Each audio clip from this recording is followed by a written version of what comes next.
मौलाय सल्लि वसल्लिम दाइमन अबदन अला हबीबिका।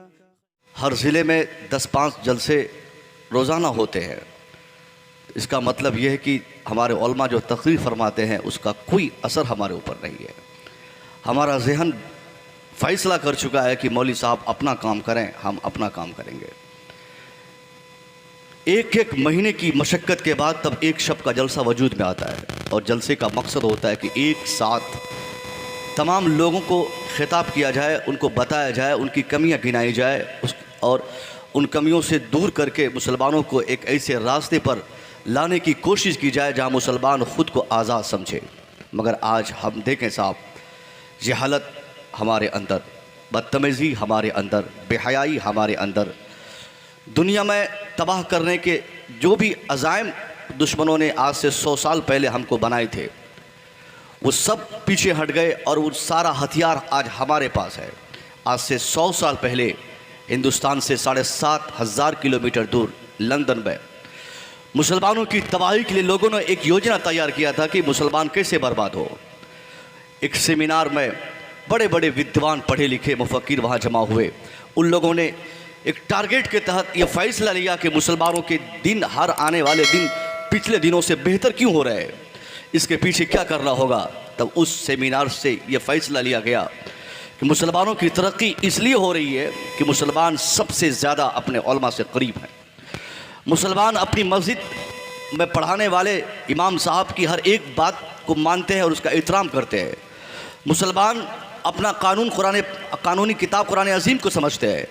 मुसलमानों के लिए सबसे बेस्ट किताब कुरान है। अब उन लोगों ने सोचा कि मुसलमानों को कमज़ोर करने के लिए सबसे बड़ा काम ये करना होगा कि इसके सीने से इनकी मस्जिद के इमाम साहब की मोहब्बत निकाल दो, ऐटोमेटिकली मुसलमान कमज़ोर हो जाएगा। मुसलमानों की दिलचस्पी जो कुरान से बढ़ गई है, उसकी दिलचस्पी हटाने के लिए कोई ऐसा हरबा अपनाया जाए जिसकी बुनियाद पर मुसलमानों के बच्चे, उनकी बच्चियाँ कुरान पढ़ना छोड़ दे, दीनी बातें सुनना छोड़ दे। नतीजा क्या निकला? 100 साल पहले हमारी तबाही और बर्बादी के लिए हमारे दुश्मनों ने जो रास्ता बनाया था, उस रास्ते पर आज मुसलमान का बच्चा चल रहा है। आज वो दुश्मन खामोश है, हम उनकी सारी तहरीक हमसे चल रही है, हमसे फ़रोग़ पा रही है। मैं कहना चाहूँगा साहब, आज इस दुनिया में अगर यही हालात हमारे रहे तो जो कौम जिनको हमने आज से पहले जलील समझा था वो आज मुत्तहिद नज़र आ रही है, मगर आज हम हज़ारों टुकड़ों में बटे नज़र आ रहे हैं। हमारी बेटियां, अल्लाह की कसम, एक ज़माना ऐसा था कि हमारी बेटियां सड़कों पे गुजरती थी, सड़कों से तो लोग बोलते थे कि मुसलमानों की बच्चियां जा रही हैं। काश, लोग तमन्ना करते थे काश मेरा बाप भी मुसलमान होता तो आज हमारे घर के हालात भी इसी तरह मुसलमानों की तरह होते। मगर आज देखा जाए तो मुसलमानों की बच्चियों को देखकर गैर मुस्लिमों की बच्चियां शर्माती है। आज जिस ट्रेन से मेरा सफ़र हुआ साहब, जस्ट मेरे बाजू वाली सीट पर निकाब पोश एक खातून, एक लड़की दोशीज़ा, बहुत देर से मैं उसको घूरता रहा, ताकता रहा। इसलिए ताक रहा था क्योंकि जिस लड़के के साथ वो लड़की आ रही थी दिल्ली की तरफ से, उस लड़के के हाथ में वो कड़े बांधे थे और वो क्या बोलते, काला काला जो ठप्पा लगता है वो सब लगा था। यानी उससे ऐसा लग रहा था कि वो गैर मुस्लिम है। जुस्तजू बढ़ने लगी, मैं और करीब किया उस लड़के को, गुफ्तगू चालू किया। लास्ट में पता ये चला कि आज से 6 महीना पहले उस लड़के ने किसी गांव से किसी मुसलमान की बेटी को लेकर भाग गया, दिल्ली में 6 महीना से रखा। इसलिए वो मुस्लिम लड़की अभी भी नकाब पहन रही, मगर शादी हुई किसी गैर मुस्लिम लड़के से। अब ये सुनने के बाद तो मेरा कलेजा फट गया कि अल्लाह ये क्या हो गया, आज हमारा कंट्रोल कहाँ चला गया। एक मुसलमान सिर्फ पुलाव और बिरयानी खाने में अगर मस्त रहेगा तो इसकी आबादी तबाह हो जाएगी, इनका समाज जल जाएगा। अगर आप चाहते हैं कि आपकी बच्चियां, आपके बच्चे आपकी बातों पर रहे तो इसके लिए सबसे पहले आपको कमरबस्ता होना पड़ेगा, आपको अपनी जिम्मेदारी निभानी पड़ेगी। एक बाप जिसकी मौजूदगी में उसकी जवान बेटी अगर घर से बाहर बगैर इजाज़त के चले जाए तो इसमें बेटी की गलती कम, उसके बाप की गलती सबसे ज़्यादा है। माँ की मौजूदगी में एक बेटी को ये हिम्मत, ये उसकी जसारत कैसे होगी कि वो गाना गाए, वो डांस करे। कहीं ना कहीं उसके घर के गार्जियन और घर का माहौल ये इजाज़त उसको दे रखा है कि वो जहाँ चाहे चली जाए, जिसके साथ चाहे बैठ जाए, जिससे चाहे फ़ोन पे बात कर ले। क्या ज़रूरत है साहब एक बच्ची आपकी अभी 8-10 क्लास में पढ़ नहीं रही, उसके हाथ में महंगे मोबाइल को आपने पकड़ाया है। थोड़ी सी लज्जत के लिए, बच्ची की ख्वाहिशात की तकमील के लिए आपने 10-20 हज़ार का जो मोबाइल पकड़ाया, एक दिन आपका वो मोबाइल आपके घर को, आपकी सोसाइटी को तबाह करने के लिए वो मोबाइल काफ़ी होगा। आज हमारा समाज जो चल रहा है, इस जलते हुए समाज में सबसे बड़ी जिम्मेदारी हम जैसे गार्जियन की है। अगर हम नमाजी हैं तो क्या हुआ, हमने 1000 नहीं 1,00,000 बार सजदे किए तो क्या हुआ, कल मैदान महशर में अल्लाह हमारी नमाजों के तमाम सजदों को हमारे चेहरे पर मार कर कहेगा, ए बंदा तू तो नमाज पढ़ता था, तू सच बोलता था, तू तो अच्छाई करता था, मगर तेरी निगरानी में पलने वाले तुमसे छोटे लोग, तेरे मातहत तेरे घर के दूसरे अफराद क्यों बिगड़ गए। तू कैसा बाप था कि तेरी मौजूदगी में, तेरे गार्जियनशिप में तेरी बेटी आवारा हो गई। तू कैसा बड़ा भाई था कि तेरी मौजूदगी में तेरा छोटा भाई आवारा हो गया। इसलिए अगर कोई बड़ा है तो बड़ा अपनी जिम्मेदारी ये समझे कि कल मैदान महशर में हमारा रब हमारे बड़े होने का सवाल हमसे करेगा। नहीं सुना अल्लाह के रसूल ने क्या फरमाया? सरकार फरमाते हैं, कुल्लुकुम मसऊलुन अन रइयतिही, तुम में से हर एक शख्स से कल मैदान महशर में अल्लाह उसके मातहत के बारे में सवाल करेगा। एक इमाम से उसके मुक्तदी के बारे में, बाप से बेटे के बारे में, दादा से पोते के बारे में, माँ से बेटी के बारे में, हाकिम से उसके मातहत पलने वाले दूसरे महकुम के बारे में। कल मैदान महशर में अल्लाह हर एक बड़े को अपने सामने बुलाकर सवाल करेगा कि तूने अपनी जिम्मेदारी क्यों नहीं समझी। इसलिए आज जो हमारा मुआशरा चल रहा है, इस चलते हुए मुआशरे में सबसे बुरी बात तो यह है कि हम बड़े लोग अपनी जिम्मेदारी समझते नहीं। हमने कभी अपनी बच्ची को, अपने बच्चे को अपनी निगाहों में, अपने कंट्रोल में रखा नहीं। नतीजा क्या निकला? 18 साल की बेटी आजादाना घूम रही है, 15 साल का बेटा 12 बजे रात में घर वापस आ रहा है। कब आप अपनी जिम्मेदारी समझेंगे?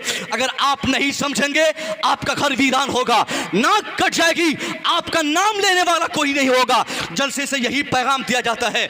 इसलिए हमारे उलमा 1 महीने तक चंदा वसूल करके जलसा करते ताकि लोगों को एक साथ बिठाकर यह बताया जा सके कि आज किस हालत से मुसलमान गुजर रहा है। आपके अंदर अगर ईमान के 1,00,000 हिस्सों में से एक हिस्सा भी है तो आप देख बाद में चढ़ाइए गौसे आजम के, आप गौसे आजम के नाम पर फातिहा बाद में करिए, क्योंकि ये सब सवालात कसम खुदा की मैदान महशर में हमारा रब एक बार भी नहीं करेगा कि तूने गौसे पाक का नारा बहुत लगाया तो तूने देख क्यों नहीं चढ़ाया, तू गौसे आजम के फातिहा की महफिल में क्यों नहीं शरीक हुए, तूने जलसा उनके नाम पर क्यों नहीं किया। हाँ, अगर अल्लाह हमसे पूछेगा, ये जरूर पूछेगा कि जिस अब्दुल कादिर का तुम नाम लेते थे, जिनकी निस्बत के सहारे तुम मुझ तक पहुंचने की कोशिश करते थे, उस अब्दुल कादिर के किरदार और कैरेक्टर पर तुम्हारा कितना अमल था। बड़ा आसान होता है साहब अपने नाम के साथ अब्दुल कादिर जोड़ देना, जलसे का नाम गौसुल वरा कॉन्फ्रेंस रखना, मकान बनाकर उसकी पेशानी पर कादरी मंजिल लिख देना, दुकान बनाकर उस दुकान को गौसे आजम की तरफ मंसूब कर देना। ये सारा काम बड़ा आसान है, मगर यह बहुत मुश्किल है कि आदमी सरकार गौसे आजम के किरदार पे अमल करे। यह बड़ा मुश्किल है कि हमारी माएँ सरकार गौसे आजम की माँ उम्मुल खैर फातिमा के किरदार पे अमल करे। वो कौन सी तरबियत का असर था जिसकी बुनियाद पर सरकार गौसे आजम 13 साल की उम्र में, 13 साल में साहब कौन आदमी आज इस जमाने में सच बोल पाता है। यहाँ तो 80 साल का बुढ़ा अपने को पीर कहलाने वाला, अपने को बड़ी दाढ़ी रखकर एक अच्छा खासा मुसलमान साबित करने वाला, वक्त जरूरत झूठ बोलते वो थकता नहीं है। ये हालात आज इस जमाने के हैं, मगर उनसे नाम पूछे तो वो भी बोलेगा फला कादरी फला कादरी फला कादरी। यानी अपनी निस्बत गौसे आजम से दिखाने में हर आदमी दिलचस्पी लेता है और लेना भी चाहिए। ये कोई नाजायज काम नहीं, ये अच्छी बात है। दुनिया और आखिरत की भलाई इसमें है, हमारा नाम हमारे बुजुर्गों के नाम के साथ अटैच रहे, मगर ये जरूरी नहीं। हमारे लिए जरूरी यह है कि हम सरकार गौसे आजम के किरदार पे अमल करें।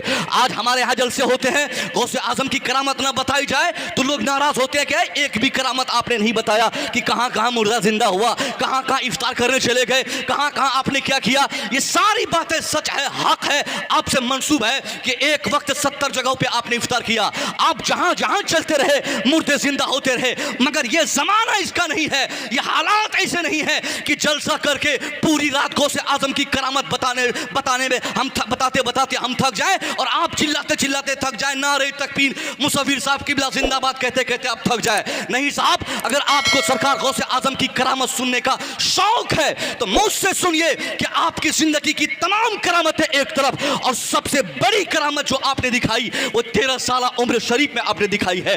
13 साल में माँ ने कहा बेटा झूठ नहीं बोलना है, बेटा हालात बदल जाए बदलने देना, मगर अपनी जबान को झूठ से कभी आलूदा मत करना। गुंडों ने घेरा है, गुंडों ने घेरा और सामान लूटने की कोशिश की। आपके काफिले में मौजूद तमाम अफराद को पकड़ के, पीट के, मार के सबका सामान लूटा गया। छोटा सा बच्चा अलग खड़ा है, कहा तेरे पास क्या? कहा मेरे पास 40 अशरफिया है। पकड़ के लाया गया सरदार के पास, कहा ये ऐसा ऐसा कह रहा है। कहा तेरे पास अशरफी? कहा ये रही अशरफिया। उठा के आपने रख दिया, पटक दिया, दिखा दिया। अब गुंडों के सरदार ने कहा कि बच्चा 13 साल तेरी उम्र है, इस कदर तू सच बोलता है, जबान तेरी इतनी साफ है। ए बच्चा अगर तू चाहता तो अपना माल छुपा सकता था, अगर तू चाहता तो तू बच जाता। तूने देखा नहीं मेरे पास तलवार है, मेरे पास भाले हैं, मेरे पास हथियार है। मैंने अपने हथियार के इस्तेमाल से तेरे काफिले के दूसरे अफराद को इसी हथियार के इस्तेमाल से हमने उसके सारे सामान लूट लिए।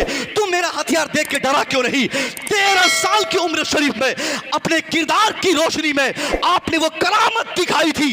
अल्लाह की कसम सरकार गौसे आजम का किरदार कह रहा था, एक गुंडो तेरी जिंदगी जीने का तरीका कुछ और है, तुम जो चाहते हो करो, मगर तेरे हथियार से मुझे डर नहीं, तेरी तलवार से डर नहीं। अरे मुझे खौफ है तो मां से लिए हुए वचन का खौफ है। नारे तकबीर, नारे रिसालत, मसलक आला हजरत उर्से कादरी, मुफ्ती मुसव्विर रजा साहब मिसबाही, दर्द कौमो मिल्लत। वाह वाह। सरकार गौसे आजम ने 13 साल की उम्र शरीफ में जब सच बोला, इतनी बड़ी करामत साबित हुई। सबसे पहली अगर तबलीग आपने अपने की है तो वो अपने किरदार से सच बोलकर तमाम गुंडे मजबूर हो गए, तौबा किया, दामन पकड़ा, मुसलमान हुआ और हमेशा के लिए सरकार गौसे आजम का खादिम बन गए सब लोग। ये है सच्चाई की बरकत। आज हम सच बोलते साहब, जब हम एक गार्जियन होकर सच नहीं बोलते, एक बाप अपने बेटे के सामने ऐसे ही धड़ल्ले से मजाक करता है, झूठ बोलता है और गाली बोलता है, तो जो बाप गाली बोलेगा वो बाप अपने बुढ़ापे में बच्चों से गाली सुनने के लिए तैयार रहे। अगर आज किसी बाप को उसका बेटा गाली देता है, हालांकि ये गलत है, मगर अगर गाली दे रहा है, उसके साथ गलत व्यवहार कर रहा है, तो उसकी जिम्मेदारी उसके बाप के कांधे पर है। तरबियत के जो उम्र थे, उसने तरबियत की उम्र में अपने बच्चों को तरबियत नहीं दी और ये नहीं सिखाया, गौसे पाक की सिर्फ करामत सिखाई उसने, बताया उसने, ये नहीं बताया कि सच बोलने का क्या बेनिफिट है, क्या फ़ायदा है।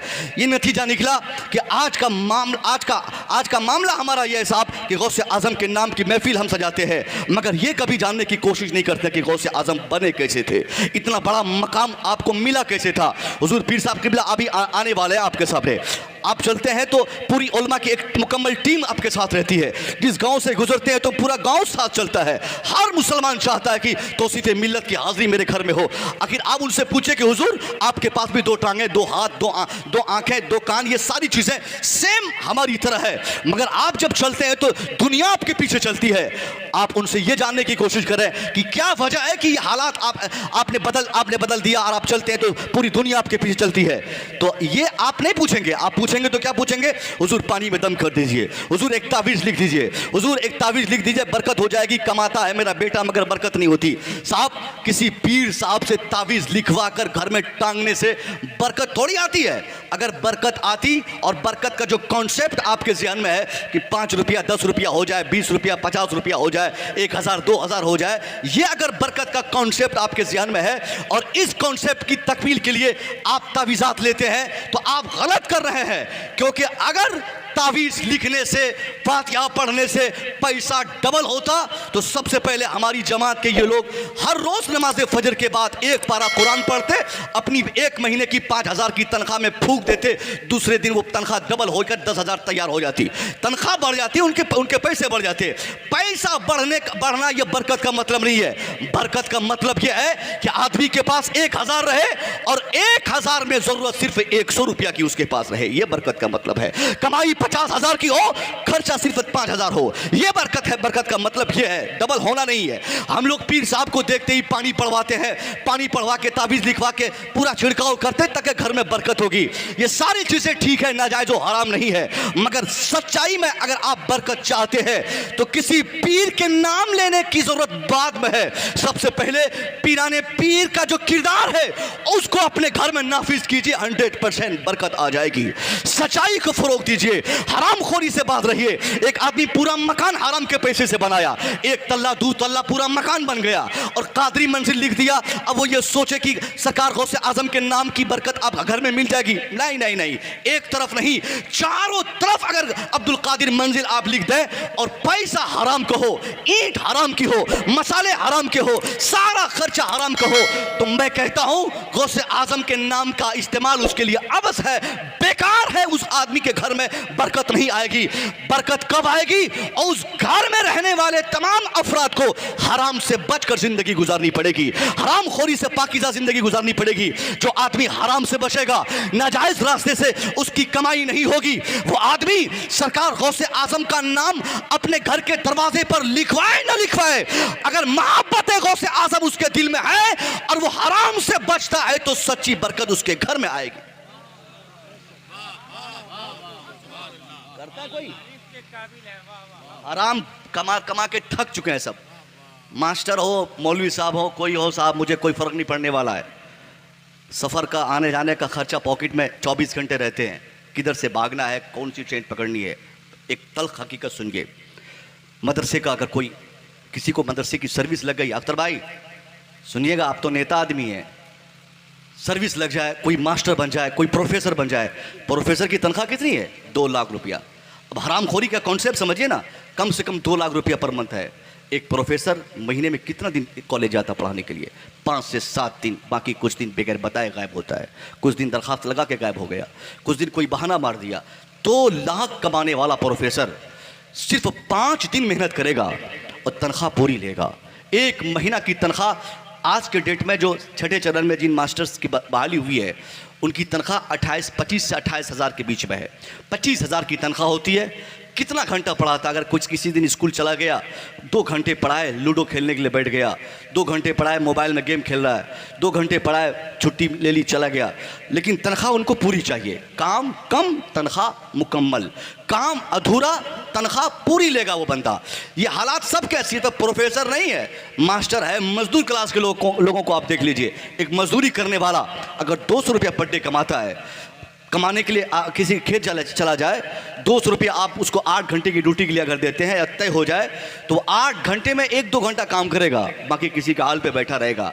वो अपना हथियार जो है रखा रहेगा, देखेगा खेत वाला आ रहा है, फौरन खड़ा होकर फिर काम करना शुरू करेगा। यानी मास्टर से लेकर प्रोफेसर तक, प्रोफेसर से लेकर मजदूर क्लास के लोग, हर आदमी का दिल ये चाहता है काम कम करूं, पैसा ज़्यादा पालूं, मेहनत कम हो, तनख्वाह ज़्यादा हो, कमाई ज़्यादा हो। अब उस ज़्यादा कमाई की ख्वाहिशात अपने ज़हन में बसाकर काम पे जब वो आदमी जाता है तो काम चोरी करता है। अब वो काम चोरी किया, तनख्वाह पाया 2 लाख, काम किया 10,000 का, अब 1,90,000 रुपया उसके अकाउंट में जो ऐड हो रहा है साहब, यही हराम का पैसा है। अब वो प्रोफेसर साहब सोचेगा कि मैं तो हराम का कमा लिया हूँ, मगर एक बार तौसीफ़े मिल्लत मेरे घर में आ जाए, कोई पीर साहब आ जाए, कुरान खानी करवा दूँ, 2-4 आलिमों की दावत करवा दूँ, मुसव्विर को भी बुलवा कर मिलाद पढ़वा दूँ, वो 50 बार करता रहे मगर कभी उसके पैसे में बरकत नहीं होगी। अब इसका नतीजा क्या निकलता है? आज कितने बच्चे हमारे पढ़ते हैं, नीट का एग्जाम अगर देने वाले हमारे समाज के बच्चे अगर 10,000 होते हैं तो 100-200 बच्चे कामयाब होते हैं। यूपीएससी की तैयारी करते हैं 10 लाख लोग, कामयाब होते हैं 100-200 बच्चे हमारे कामयाब होते हैं। मगर तैयारी सब करते हैं, कामयाबी कुछ को मिलती है। कोई MBBS डॉक्टर भी बन गया तो इनकम्प्लीट और बेईमान सिफर डॉक्टर बनता है, कोई आलिम बन भी गया तो वो उस कदर का उस मंजिल का आलिम नहीं बन पाता है जिससे कौम को कोई फायदे की उम्मीद हो। तो आखिर हमारे बच्चे पढ़ते हैं मगर उनकी पढ़ाई और उनके पढ़ाई से जो बेनिफिट्स समाज को मिलना चाहिए वो क्यों नहीं मिल रहे? इसकी सबसे बड़ी वजह यह है कि जो बच्चों को हम पढ़ाते हैं, बच्चों की परवरिश में हमारा हराम पैसा मिल जाता है, बच्चों की तालीम और तरबियत में हमने हराम मुलविस कर दिया है, जिसका रिजल्ट ये निकलता है कि हमारा बच्चा डॉक्टर तो बनता है है, मगर हराम पैसे से डॉक्टर बनने की वजह से हमारा बेटा खबीस सिफत डॉक्टर बनता है। हम अपने बेटे को अपने पैसे की गर्मी की बुनियाद पर एक बड़ा इंजीनियर बना देते हैं, मगर एक बेईमान इंजीनियर हमारा बेटा बनता है। हम अपने बेटे को हाफिज कुरान बनाना चाहे, 5 साल लगा देता है बेटा, हाफिज भी बनता है, फिर भी वो पूरा हाफिज नहीं बन पाता। सीधा मतलब यही है, हराम पैसा जहां जहां जाएगा वो अपनी नहुसत अपने साथ ले जाएगा। उस पैसे से बच्चों की परवरिश होगी, मगर कायदे की परवरिश नहीं होगी। डॉक्टर बनेगा, कायदे का डॉक्टर नहीं बनेगा। इंजीनियर बनेगा, कायदे का इंजीनियर नहीं बनेगा। एक ही रास्ता है बच्चों के बेहतर मुस्तकबिल के लिए। एक बाप को कसम खा के आगे बढ़ना होगा कि हमारा बच्चा पढ़ेगा मगर जायज पैसे से पढ़ेगा, हमारे बच्चे की तरबियत होगी मगर सही तरीके से होगी। जो बाप जायज तरीके से अपने बाल बच्चों की परवरिश और तरबियत करे, मैं कसम खा के कहता हूं उसका बाप मर जाएगा, उसका बेटा अगरचे झोपड़पट्टी में ही रहे, नहीं बने कोई डॉक्टर तो क्या हुआ, नहीं बनेगा इंजीनियर तो क्या हुआ, नहीं बनेगा कोई मुफ्ती तो क्या हुआ, नहीं बनेगा कोई पीर तो क्या हुआ, झोपड़पट्टी में ही जिंदगी गुजारेगा। उसके बाप के ईमानदारी पे चलने की बरकतों से अल्लाह उसके बच्चे को झोपड़पट्टी में ही आलिमी शोहरत अता फरमाएगा। नारे तकबीर, नारे रिसालत, मसलक आला हजरत, जश्न गौसुल वरा, उर्से कादरी हजरत भी आ रहे हैं। नारे तकबीर, नारे रिसालत, मसलक आला हजरत, खानवाद आला हजरत, हुजूर तौसीफ मिल्लत। आप सब खड़े होकर हजरत का इस्तकबाल करें। नारे तकबीर, नारे रिसालत, मसलक आला हजरत, हुजूर तौसीफ मिल्लत। नारे तकबीर, नारे रिसालत, हजरात जश्न उर्से कादरी। खानवाद आला हज़रत के चश्मो चराग, मरकज़ अक़ीदत, आबरू अहल सुन्नत, पीर तरीक़त, गुले गुलजार रज़वियत, ख़तीब आज़म यूरोप व एशिया, हुज़ूर सैयदी व सनदी हज़रत अल्लामा तौसीफ़ रज़ा ख़ान साहब क़िबला बरेली शरीफ की आमद हुई। नारे तक हज़रत हुज़ूर तौसीफ़ मिल्लत, खानवाद आला हज़रत हज़रत अल्लामा तौसीफ़ रज़ा ख़ान साहब क़िबला बरेली शरीफ। नारे तकबीर, नारे रिसालत।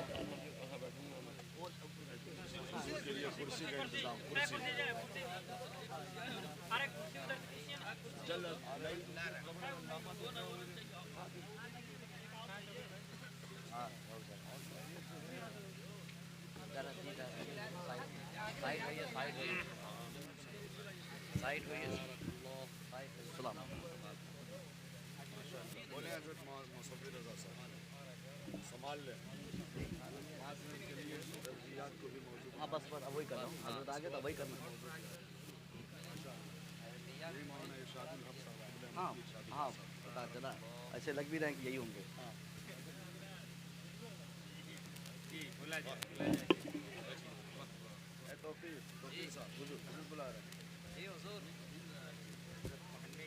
बोलूं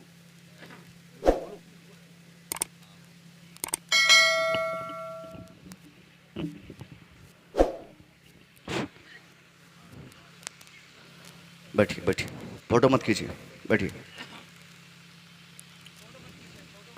नबी रही हुजूर आला हज़रत हुजूर तौसीफ़ मिल्लत की आमद हो चुकी है। यकीनन खानवाद रज़विया का एहसान इस वक्त हम महसूस कर रहे हैं कि सुलह कुल्लियत के इस भयानक माहौल में अभी इस वक्त सिर्फ एक ही रास्ता हमारे पास बचा हुआ है कि हम अगर टीटीएस की सफ़ में अपने आप को लाना चाहते हैं तो खानवाद रज़विया से हम जुड़े रहें। इनमें से किसी से भी आप जुड़े रहेंगे, इंशाअल्लाह आप बिल्कुल अपने आप को कंफर्ट महसूस करेंगे। हमारे हुजूर जिस इलाके में से मैं आता हूँ, पूर्णिया से, पूर्णिया सबसे ज़्यादा हज़रत तशरीफ़ लाते नहीं, बल्कि हम लोगों पर एहसान करने के लिए हज़रत आते हैं। और हज़रत की आमद की बरकत से एक ऐसा माहौल अब बन चुका है कि दूसरे जो डुप्लीकेट और जाली टाइप के जो पीर बनकर हालात और माहौल जो ख़राब कर रहे हैं, उन लोगों को कल सिर्फ सुनने को मिल जाए कि हुजूर तौसीफ़ मिल्लत अभी इलाके में है, तो वो लोग फिर 40 दिन के लिए भाग जाते हैं वहाँ से। और आज के डेट में चूँकि ये पिराने पीर की बात है ना, महफिल है तो पिराने पीर की महफिल में ज़रूरी है कि डुप्लीकेट पीर की भी बात की जाए। हम लोग मुसलमान हैं और इस्लाम का जो कलेमा है साहब, ला इलाहा इल्लल्लाह, सबसे पहले हमें इनकार करना पड़ता है कि डुप्लीकेट से हमारा कोई वास्ता नहीं, वास्ता सिर्फ ओरिजिनल से है। तो वो ओरिजिनल और डुप्लीकेट पीर में यही फ़र्क है साहब कि इस ज़माने में अक्सर जगह देखा जाता है कि हर पीर की ये ख्वाहिश होती है कि मुरीद आता रहे, मैं उनके पास जाता रहूँ, पाँव दबाता रहे, कुछ झोलियाँ भरता रहे, खानका बनाऊँ, बच्चों को पढ़ाऊँ। ये दूसरी जगहों के पीरों में ये सब क्वालिटीज़ पाई जाती है, मगर अपना घर बेचकर दीन की खिदमत करने का जज्बा अगर किसी के यहाँ के पीर में हो तो वो खानवाद रज़विया के पीरों में होता है। मैंने अभी 3 दिन पहले रांची में कहा था कि लोग क्यों आला हज़रत से चिढ़ते हैं। आज तो ये बहाना बना रहे लोग कि कौन मसले के आला हज़रत, कौन सा मरकज़, का मरकज़। लोग मरकज़ से भी इनकार कर रहे हैं कि हम नहीं मानते मरकज़। सरकार आला हज़रत जहाँ है, बरेली शरीफ हमारा मरकज़ है।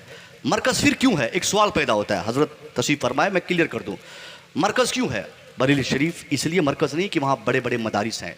अगर कोई जगह मदरसा होने की बुनियाद पर मरकज़ हो जाए तो बरेली शरीफ से पहले दूसरे शहरों में बड़े बड़े मदारिस हैं, उन जगहों को हम मरकज़ मानते हैं। अगर पीरों की तादाद ज़्यादा होने की बुनियाद पर अगर कोई जगह मरकज़ होती तो हम बरेली शरीफ से ज़ायद पीर जहाँ देखते हैं उसको मरकज़ समझते हैं। सरकार आला हज़रत आराम फरमा है, इसकी बुनियाद पर भी वो मरकज़ नहीं है। मरकज़ होने का एक वाहिद कारण यह है कि पिछले 150 सालों से हम देखते हैं कि सारी खानकाएं खामोश रहती है, मगर अहले सुन्नत वल जमात पर जितने भी अटैक होते हैं सब लोग चुप रहते हैं, जवाब बरेली से आता है। और हर जमाने में देखा जाता है, एक के बाद दूसरा, दूसरे के बाद तीसरा, एक ऑप्शन हमारे पास मौजूद रहता है जो हमें संभाल लेते हैं। तो सर हुजूर तशरीफ़ लाए हुए हैं, आप हज़रत से ये गुजारिश है कि इस ज़माने में ईमान और अक़ीदे की हिफाजत बहुत ज़रूरी है और इसके लिए एक कामिल और परफेक्ट पीर की जुस्तजू भी ज़रूरी है। कौन बेहतर है, किसके दामन से हम बच सकते हैं। और जिस पीर साहब को नमाज़ पढ़ना नहीं आता हो, जो खुद नमाज़ पढ़ते तक नहीं हो, जिनके पास झूठ की मशीन चलती हो, जो पैसा छापने की मशीन अपने मुरीदों को समझता हो, उनसे क्या ईमान बचेगा, उनसे क्या अपना अक़ीदा आप बचाएंगे। ईमान और अक़ीदे की हिफाजत के लिए आप खुद डुगडुगी बजाइए और जब टन टन करे कि हाँ इनका दामन पकड़ा जाए तो उस पीर का दामन पकड़िए, इंशाल्लाह आपकी दुनिया भी बनेगी और आपकी आखिरत भी बदलेगी। वरना साहब आज इस बिहार में जो हालात बन रहे हैं, रोज़ाना सुलह कुलियत के नाम पर हमारे अक़ीदे का जो खून हो रहा है, छोटा पढ़ा लिखा आदमी आके बोलता है सब तो एक ही है ना, सब तो मुसलमान है ना, कोई कुछ करे कुछ करने दीजिए। बरेली शरीफ वाले पागल हो गए, वो लोग ऐसे ही मुतशद्दिद हैं, वो लोग सख्त हैं, सख्त दिल के हैं, किसी को संभालते नहीं, किसी को समझते नहीं। ये लोग अपना गुस्सा झाड़ते हैं, वो आला हज़रत से दुश्मनी की आवाज़ उनके मुंह से निकल रही है। और आला हज़रत से दुश्मनी की बुनियाद क्या है? आला हज़रत ने किसी की ज़मीन नहीं ली है, आला हज़रत ने किसी को परेशान नहीं किया था। आला हज़रत तो खुद अपनी ज़मीन बेचकर तब आपने किताब छपवाई, आला हज़रत ने खुद अपनी प्रॉपर्टी बेचकर इस्लाम और सुन्नियत की तबलीग फरमाई। आला हज़रत से जो भी दुश्मनी करेगा, जो भी पीर आला हज़रत का खिलाफ अपने स्टेज से बोलता है, सीधा मतलब इसका यह निकलता है कि ये पीर साहब अब कमाना चाह रहा है, कमाना चाह रहा है, पैसा कमाना चाह रहा है, इसलिए वो आला हज़रत के बारे में अनाप शनाप बक रहा है। क्योंकि वो जानता है कि बगैर आला हज़रत की मुखालफत किए वो शरीयत की मुखालफत नहीं कर सकता। वो जानता है कि जब तक हम आला हज़रत करते रहेंगे, आला हज़रत का कानून मुझको गलत करने नहीं देगा। इसलिए अगर गलत करना है तो पहले आला हज़रत से दूरी अख्तियार कर लो, फिर आज़ाद घूमो, जहाँ चाहो चले जाओ। ये सारी बातें इंशाअल्लाह होंगी। हज़रत तशरीफ़ लाए हैं। मैं अर्ज़ कर रहा था कि साहब कि आज इस ज़माने में सबसे ज़्यादा आज जो हमारी परेशानियों की जो वजूहात हैं वो ये है कि हम खुद अपनी ज़िम्मेदारी समझते नहीं। बाप कसम खा ले अपने बच्चों की सही परवरिश के लिए। एक माँ अगर उम्मुल खैर फातिमा के किरदार पे अमल करेगी, वो माँ यकीनन जान जाएगी कि उसका बच्चा कभी आवारा नहीं होगा, उसकी बच्चियाँ कभी गद्दार नहीं होगी, उसकी बच्चियाँ कभी उसकी इजाज़त के बगैर घर के सदर दरवाजे को क्रॉस नहीं करेगी।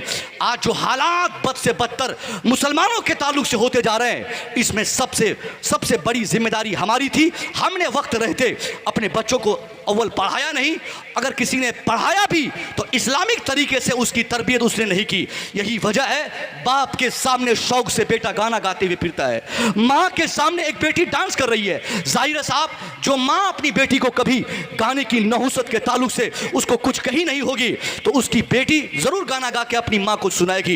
एक बाप के सामने अगर बेटा आवारगी करता है तो जरूरी इसमें इस बात की है कि उसके बाप ने कभी अपने बेटे को आवारगी की नहुसत से अवगत नहीं कराया था, जिसकी बुनियाद पर उसका बेटा आज 80 साल के बाप को रे बेतुम ताम कर रहा है। मैं ये नहीं कहना चाहता हूं कि अगर कोई बेटा अगर उसका तरबियत नहीं पाया अपने बाप से तो वो बेटा को हक है कि अपने बाप को मारे, नहीं, कभी कतन कभी हक नहीं है। मगर जिम्मेदारी हमारी है कि हम अपने बच्चों को ऐसे रास्ते की तरबियत दें, इस तरीके से पढ़ाएं लिखाएं कि हमारा बेटा चाहे डॉक्टर बनना हो बन जाए, इंजीनियर बनना हो बन जाए, प्रोफेसर बनना हो बन जाए। दुनिया के जिस तालीमी इदारे से उसको जोड़ना हो आप जोड़ दें। अगर इंसानियत के ताल्लुक से अगर अच्छी तरबियत उसको मिल जाए वो बेटा कभी आपका आवारा नहीं होगा, वो बेटा हमेशा अपने बाप के लिए खूंटे का काम आएगा। आज इस मुख्तसर तरीन महफिल में चलते चलते मैं आपसे कहना चाहूंगा, सरकार गौसे आजम की इस अजीमुशान महफिल में आपको कसम खानी पड़ेगी। चूंकि भाई साहब जलसे होते हैं, सुन लिए आप चले गए, मगर अमल कितना होता है। आज हमारा समाज एक और नई चीज से जल रहा है। आज से 10 साल 15 साल पहले गैरों के यहाँ जहेज के कारोबार चलते थे। लोग धड़ल्ले से 5 लाख 10 लाख की मांग करते थे। मामूली सा लड़का किया, अगर ये सीटेट पास किया और नौकरी मिल गई। अभी एक साहब की नौकरी मिली, 15 लाख लड़की वालों का से मुतालबा किया कि मुझे 15 लाख चाहिए क्योंकि मेरा बेटा सीटेट क्वालिफाइड 6 फेस में नौकरी पा लिया है। अब तो बेटी वाले को मजबूरी ही है, नौकरी वाला दामाद कौन नहीं चाहेगा कि मुझको मिले। जमीन बेचकर वो आदमी उसको दे दिया, मगर इसका असर अपने समाज में इतना खराब पड़ेगा। आपके पास प्रॉपर्टी थी, आपने 1-2 कट्ठा बेचकर अपनी बेटी की शादी करा दी, मगर जिस माहौल में आप रहते हैं, जिस समाज से आपका ताल्लुक है, सारे लोग सीटेट पास नहीं है, सारे लोग सर्विस होल्डर नहीं है, सारे लोग मुखिया सरपंच नहीं है, सारे लोग प्रॉपर्टी डीलर नहीं है, सारे लोग दौलतमंद नहीं है। 10-5 ऐसे भी आपके मुआशरे में होंगे जिनके नाजुक कंधे पर 2, 4, 5 लड़कियों की जिम्मेदारी होगी। हम अपनी दौलत पर अगर अयाशी करना अगर हमको मकसद हो और अपनी बेटी को मनचाही चीज दे दें और नुमाइश कराते फिरें कि हमने पल्सर गाड़ी दिया, हमने आल्टो कार दिया, हमने क्या बोलते कि ये 5 लाख रुपया दिया, हमने 80,000 का फर्नीचर दिया, ये सारी चीजें हम कहते फिरें। जरूरी है जिस समाज से आपका ताल्लुक है वहां के गरीब लोग जिनके कंधे पर गरीब और मजदूर होने की बुनियाद पर जिनके कंधे पर 2-4 बच्चों की जिम्मेदारी शादी कराना है जिनको, वो आदमी यही सोचेगा काश मैं भी अपने समाज का नौकरी होल्डर होता, मैं भी कहीं का मुखिया होता, मैं भी प्रॉपर्टी डीलर होता, तो मैं भी अपनी बच्ची की शादी में इसी तरह फॉर्च्यूनेट गाड़ी दे देता, मैं भी आल्टो कार देता, मैं भी 5-10 लाख जहेज का देता।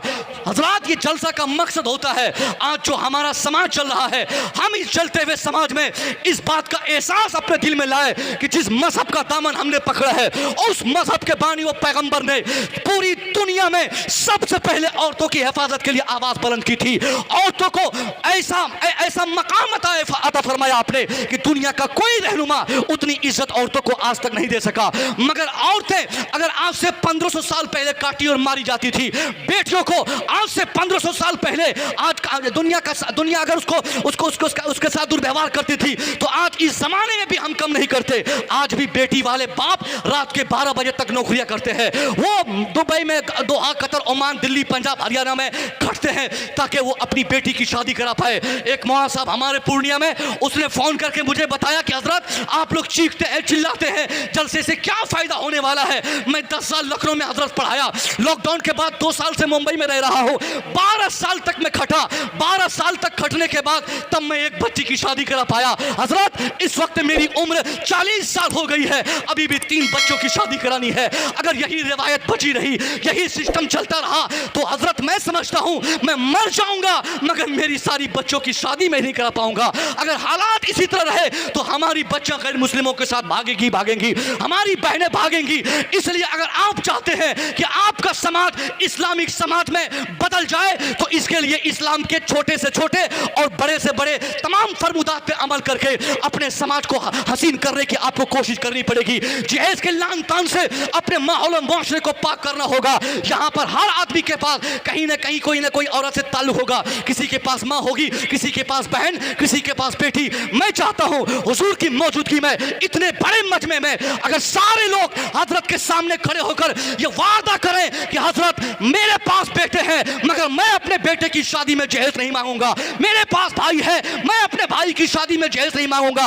अगर आपने हजरत के सामने वादा किया और आप आंख बंद करके अपने बेटे और अपने भाई की शादी आपने दिला दी, कसम खुदा की जहेज के खात्मे के लिए आपका एक कदम बढ़ेगा, रहमत खुदावंदी की बारिशें आपके समाज में होंगी। खड़े होके बताइए कौन कौन है जो जहेज नहीं लेना चाहते हैं? खड़े होके कौन कौन है? माशाल्लाह ये 3 भाई साहब हैं जिनका मानना है कि ये जहेज नहीं लेंगे। माशाल्लाह ये भाई साहब है, ये भी है माशाल्लाह। हुजूर देख रहे हैं, हुजूर गवाह हैं, हुजूर दुआ फरमाएंगे। जितने लोग हैं माशाल्लाह बैठ जाइए, शुक्रिया आपका।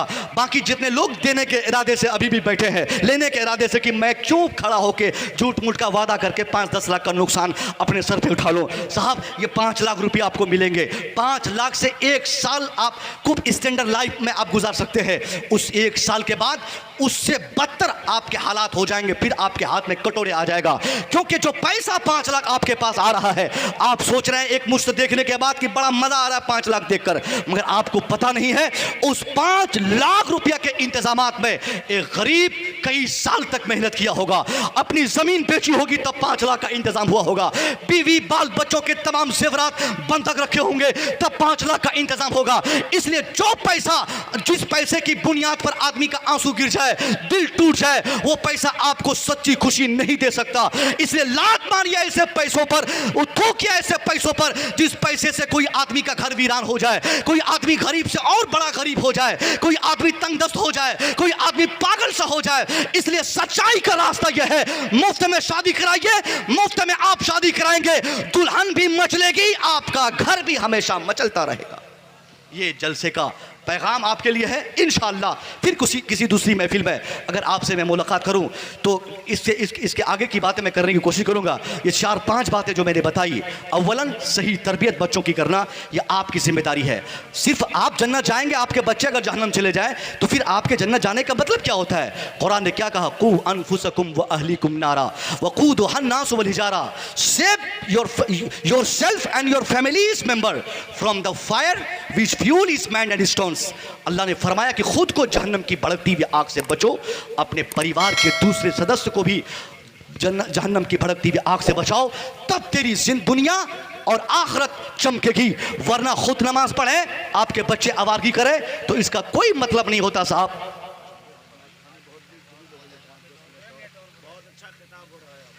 हर गार्जियन को सोचना चाहिए कि वो कहाँ मिस कर रहा है। एक बूढ़ा 70 साल का बूढ़ा, वो जब जा रहा नमाज पढ़ने रोता, नमाज पढ़ के वापस आता फिर भी रोता। कई दिन से उसके बच्चे उसको नोटिस कर रहे हैं कि दादा बहुत ज़्यादा रो रहे हैं, रोटियां रखी रहती खाते नहीं, पहले 2-4 मिनट रो लेते फिर खाते। तो एक दिन उनके बच्चों ने पूछ दिया कि दादा आप बहुत ज़्यादा रो रहे हैं, 2-3 महीने से देख रहा हूँ, क्या वजह है आप रो रहे हैं? दादा कहता है ए मेरे बच्चों, मुझे मेरी मौत बहुत याद आ रही है। पोतों ने कहा दादा सिर्फ आपको थोड़ी मरना है, यहाँ तो सबको मरना है, सबको जाना है, सब मरेंगे, तो सिर्फ आप ही क्यों रो रहे हैं? हम लोग कहाँ रो रहे हैं? अम्मी कहाँ रोती है? दादा कहा बच्चों मैं अपनी मौत के खौफ से नहीं रो रहा हूँ, बल्कि मौत के बाद जो हिसाब किताब अल्लाह लेगा उस मंजिल को याद करके रो रहा हूँ। बच्चों ने कहा दादा तो हिसाब किताब भी तो सबसे होगा, सिर्फ आप ही रो रहे हैं, हम लोग कहाँ रो रहे हैं? दादा कहता है कि बच्चों हाँ हिसाब किताब सबसे होगा, मगर अलग अलग तरीके से होगा। ए मेरे बच्चों, तुमसे सिर्फ अल्लाह तुम्हारे बारे में पूछेगा। मैं ज़्यादा इसलिए रो रहा हूँ कि मुझसे मेरे बारे में भी पूछेगा, और तुम जैसे बदकिरदार बच्चों के बारे में भी अल्लाह पूछेगा। मुझे घबराहट इस बात की हो रही है कि अल्लाह अगर ये पूछ दे कि तू तो नमाज पढ़ता रहा, अच्छाई पे अमल करता रहा, मगर तेरे बच्चे क्यों आवारा हो गए, तेरे बच्चे क्यों बेनमाजी हो गए, तेरे बच्चे क्यों झूठे हो गए, तेरे बच्चे इस कदर क्यों बदतमीज़ हो गए? इसलिए दादा ने कहा ए मेरे बच्चों, अगर तुम चाहते हो कि तेरा दादा जन्नती बन जाए तो इसके लिए तुमको खुद नमाज पढ़नी होगी, तुमको खुद सच बोलने की आदत डालनी पड़ेगी। तो एक सच्चे और अच्छे समाज का मतलब होता है बच्चे से बूढ़े तक हर आदमी एक तरह की लाइफ गुजारे, एक तरह की जिंदगी गुजारे, तब उस समाज को एक मजबूत और सेहतमंद समाज कहा जा सकता है।